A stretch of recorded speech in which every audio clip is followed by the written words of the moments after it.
بسم اللہ الرحمن الرحیم۔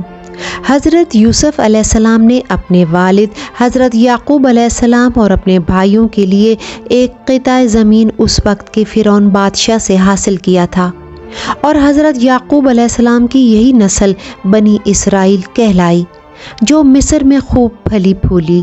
یہ لوگ حضرت یعقوب علیہ السلام کے دین کے پیروکار تھے، چنانچہ اس وقت اللہ کے نزدیک یہ سب سے بہتر جماعت تھی۔ انہوں نے فرعون کو سجدہ کرنے اور اسے اپنا رب ماننے سے انکار کر دیا تھا۔ اسی وجہ سے بادشاہ اور اس کے حواری ان پر ظلم و ستم کے پہاڑ ڈھاتے اور ان سے گھٹیا کام کرواتے۔ یاد رہے، فرعون کسی خاص شخص کا نام نہیں بلکہ مصر کے بادشاہوں کا لقب تھا۔ تاریخی حقائق کے مطابق 31 فرعونہ خاندانوں نے مصر پر یک کے بعد دیگر حکومت کی۔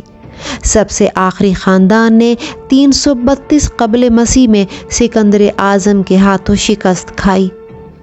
حضرت موسیٰ علیہ السلام کا نام اور نسب مبارک یوں ہے: موسیٰ بن عمران بن قاہث بن آزر بن یعقوب بن اسحاق بن ابراہیم۔ حضرت موسیٰ علیہ السلام کی پیدائش مصر میں ہوئی۔ حضرت ہارون علیہ السلام آپ کے حقیقی بڑے بھائی تھے۔ حضرت موسیٰ علیہ السلام کی دعا کی بدولت اللہ تعالیٰ نے انہیں بھی نبوت عطا فرمائی اور حضرت موسیٰ علیہ السلام کا مددگار بنایا۔ اللہ تبارک تعالیٰ نے حضرت موسیٰ کی حیات طیبہ کے واقعات قرآن کریم کی مختلف صورتوں میں بیان فرمائے ہیں، جبکہ آپ کا اسم مبارک قرآن پاک میں 128 بار آیا ہے۔ حضرت ابن عباس رضی اللہ عنہ سے مروی ہے کہ فرعون نے خواب دیکھا تھا کہ گویا ایک آگ بیت المقدس کی طرف سے چلی آ رہی ہے، اور اس نے مصر کے گھروں اور تمام قبطیوں یعنی بنی اسرائیل کے مخالف فرعونیوں کے گروہ کو جلا ڈالا، لیکن بنی اسرائیل کو آنچ تک نہ آئی۔ فرعون نے بیدار ہونے کے بعد اپنے ملک کے تمام کاہنوں، نجومیوں اور جادوگروں اور دیگر ماہرین کو جمع کیا اور سب سے اس خواب کی تعبیر معلوم کی، جس پر انہوں نے جواب دیا کہ بنی اسرائیل میں ایک بچہ پیدا ہوگا، اس کے ہاتھوں اہل مصر کی ہلاکت ہوگی۔ نیز بنی اسرائیل کے ہاں بھی شروع ہی سے یہ بات مشہور تھی کہ انہی میں ایک ایسا بچہ پیدا ہوگا جو بڑا ہو کر فرعون کا تختہ الٹے گا، اور بنی اسرائیل کے پاس مصر کی باغ دوڑ آئے گی۔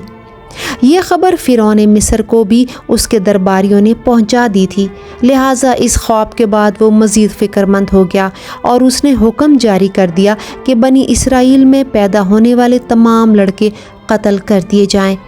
اس حکم کے بعد فرعون کے حواریوں اور اس کے سپاہ نے ہر ممکن اقدام اٹھا لیا کہ کوئی نومولود لڑکا زندہ نہ بچ پائے، لیکن اللہ کے فیصلے اٹل ہوتے ہیں۔ دیکھتے ہی دیکھتے بنی اسرائیل کے ہزاروں نومولود بچے ذبح کر دیے گئے۔ پھر ایک وقت وہ آیا کہ جب قبطی سرداروں نے فرعون سے کہا کہ اگر بنی اسرائیل کے لڑکوں کا اسی طرح قتل عام ہوتا رہا تو ہمیں آئندہ خدمت گار ملنا مشکل ہو جائیں گے، اور پھر ہمارے یہ کمتر اور گھٹیا کام کون کرے گا؟ اس پر فرعون نے حکم جاری کیا کہ 1 سال چھوڑ کر بچے قتل کیے جائیں۔ انہی حالات میں حضرت موسیٰ علیہ السلام پیدا ہوئے۔ نجومیوں نے فرعون کو اطلاع دی کہ بچہ پیدا ہو چکا ہے۔ اس اطلاع نے فرعون کو بدحواس کر دیا اور اس کی سپاہ نے گھر گھر تلاشی شروع کر دی۔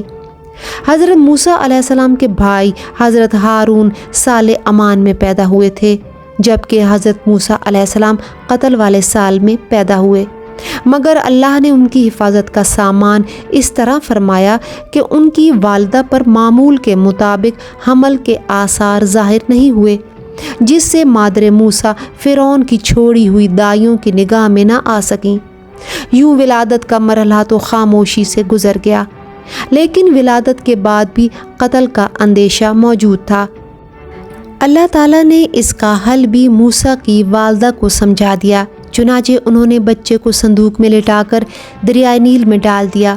قرآن پاک میں ارشاد ہے، ہم نے موسیٰ کی ماں کو وحی کی کہ اسے دودھ پلاتی رہے، اور جب تجھے اس کی نسبت کوئی خوف معلوم ہو تو اسے دریا میں بہا دینا، اور کوئی ڈر، خوف یا رنج و غم نہ کرنا، ہم یقیناً اسے تیری طرف لوٹانے والے ہیں اور اسے اپنے پیغمبروں میں سے بنانے والے ہیں۔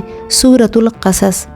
ایک روایت کے مطابق حضرت موسیٰ علیہ السلام کی والدہ نے 3 دن آپ کو دودھ پلایا اور چوتھے دن لکڑی کے صندوق میں رکھ کر دریا میں ڈال دیا، جبکہ بعض دیگر مفسرین نے دودھ پلانے کی مدت 3 ماہ بیان کی ہے۔ صندوق دریا میں بہتا ہوا فرعون کے محل کے پاس پہنچ گیا جو لبے دریا تھا۔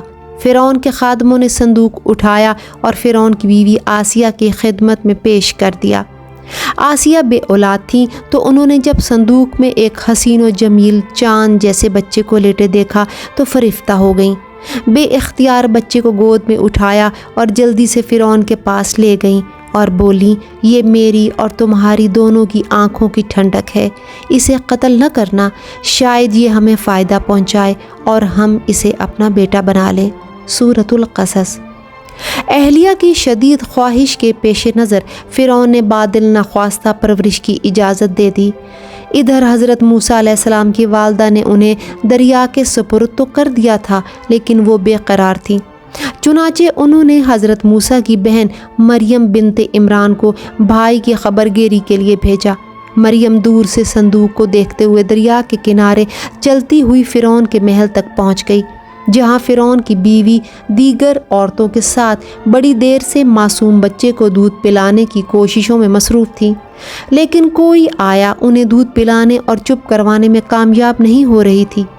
قرآن پاک میں ارشاد ہے، اور ہم نے پہلے ہی سے اس پر دائیوں کے دودھ حرام کر دیے تھے۔ سورۃ القصص۔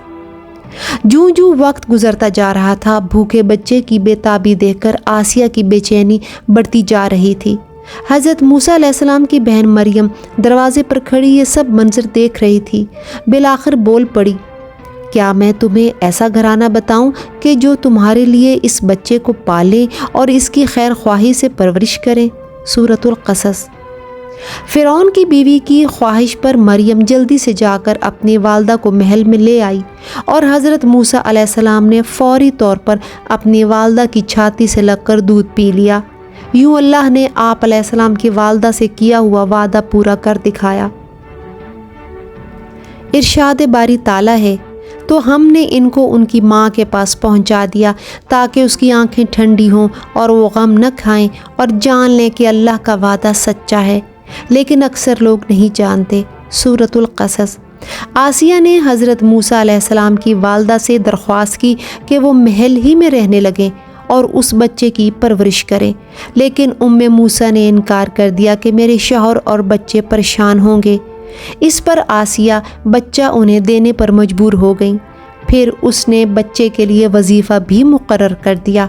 یوں اللہ کی شان دیکھیے کہ جس بچے کے خوف سے فرعون نے ہزاروں بچے ذبح کروا دیے، وہ بچہ فرعون ہی کی زیر نگرانی اور سرکاری تحفظ میں اپنی ماں کے پاس پروان چڑھنے لگا۔